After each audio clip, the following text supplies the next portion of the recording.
So just before 10:30 this morning, Hamilton Fire received reports of alarm bells ringing here at 270 Mohawk Road East apartment building. When crews arrived, they went up to the third floor and found some light smoke conditions. So they upgraded the call to a first alarm for a structure fire. They then were investigating where the smoke was coming from, and they determined that we had an apartment fire on the third floor. They very quickly got into the apartment, started a search and rescue operation along with fire suppression activity.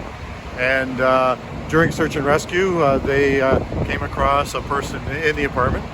That person was removed, rescued from the apartment, and first aid was administered. The person has been transported by Hamilton Paramedic Service to the hospital.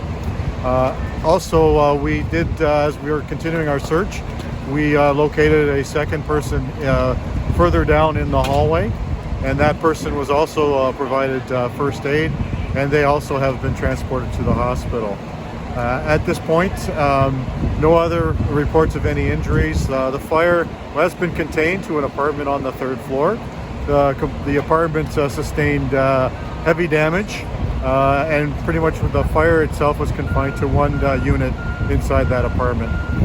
At this point, we have no understanding in terms of cause. That's under investigation, and we will be potentially notifying the fire marshal's office, just because this is a fire with rescue in an apartment building. We're still working on that, but I can tell you that significant damage in the apartment. So I would suggest you it's probably going to be in around the $100,000 mark. During firefighting operations, we did find a cat that unfortunately succumbed to injuries, and that animal has been turned over to Animal Services.